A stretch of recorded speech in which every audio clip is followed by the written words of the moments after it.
തെങ്ങുകൾ ഏറെയുള്ള നാടായിട്ടും കാസർകോട്ടെ കള്ളുഷാപ്പുകൾക്കിപ്പോൾ ശനിദശയാണ്.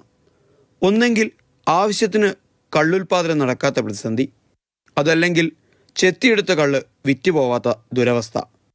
അങ്ങനെ കാരണങ്ങൾ പലതാണ്.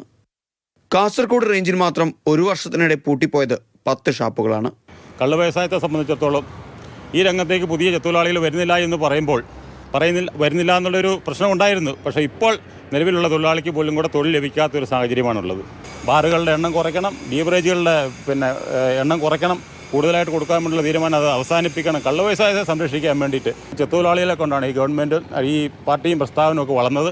അതുകൊണ്ട് തീർച്ചയായിട്ടും ഒരു കാരണവശാലും ഈ ഗവൺമെൻറ് ചെത്തൊഴിലാളികളെ മറക്കാൻ പാടില്ല. ഈ വ്യവസായം സംരക്ഷിക്കുന്നതിന് വേണ്ടി എല്ലാ നടപടികളും ഈ ഗവൺമെൻറ് ഭാഗത്തുണ്ടാകാനും അതിന് വേണ്ട പിന്തുണ INTC യൂണിയൻ ഞങ്ങളുടെ ഭാഗത്തുനിന്നുണ്ടാകും. അതിന് യാതൊരുവിധ രാഷ്ട്രീയമോ യൂണിയൻ ഞങ്ങൾ കളത്തില്ല എന്ന കാര്യത്തിൽ 100% ഉറപ്പാണ്.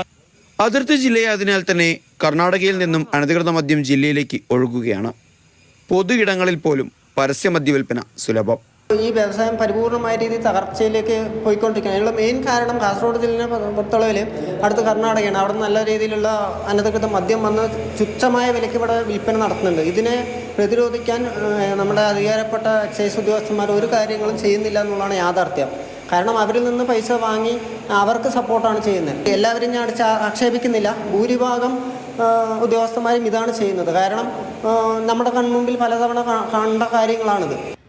വിദേശ മദ്യവും ബിയറും മറ്റും തണുപ്പിച്ച് സൂക്ഷിക്കുന്നത് പോലെ നാടൻ കള്ള് സൂക്ഷിച്ചു വെക്കാൻ നിയമം അനുവദിക്കാത്തതും തൊഴിലാളികൾക്ക് മുന്നിൽ ഒരു വെല്ലുവിളിയായി നിൽക്കുന്നുണ്ട്. പല ഷാപ്പുകളിലും ഓരോ ദിവസത്തെയും കള്ള് രാത്രി മറിച്ചു കളയേണ്ട ഗതികേടാണ്. ഉൽപാദനമുണ്ട്, കള്ള് തീരണില്ല. അപ്പോൾ സ്റ്റോർ ചെയ്യാൻ പറ്റാത്തൊരു ബുദ്ധിമുട്ടുണ്ട്. കള്ള് ഇന്നത്തെ കള്ള് നാളെ വെക്കാൻ പാടില്ല.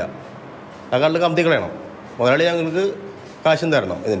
ഞാൻ കള്ളളന്നതിൻ്റെ പിറ്റേ ദിവസം ഞങ്ങൾക്ക് കാശ് തന്നോളണം. അത് കമത്തി കളഞ്ഞാലും ഞങ്ങൾക്ക് പൈസ തരണം. അപ്പോൾ അങ്ങനെയുള്ളൊരു ബുദ്ധിമുട്ടുകളുണ്ട്. ഇപ്പോൾ എല്ലാവരും ആരുടെ വീട്ടിലിരുന്ന് വിളിച്ചാലും ശരി, വീട്ടിൽ മദ്യത്തെയാണ്. ലൈസൻസ് കിട്ടിയ ആളുകളെ പോലെയാണ് അവർ ചെയ്യണത്.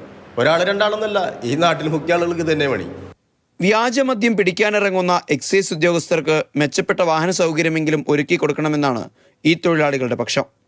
ബാർ മുതലാളിമാർക്ക് വേണ്ടി നിയമങ്ങളിൽ വെള്ളം ചേർക്കുന്ന അധികൃതർ തങ്ങളെ നിയമക്കുരുക്കുകളിൽ പെടുത്തുന്നുവെന്നും ഷാപ്പിലെ ജീവനക്കാർക്ക് ആക്ഷേപമുണ്ട്.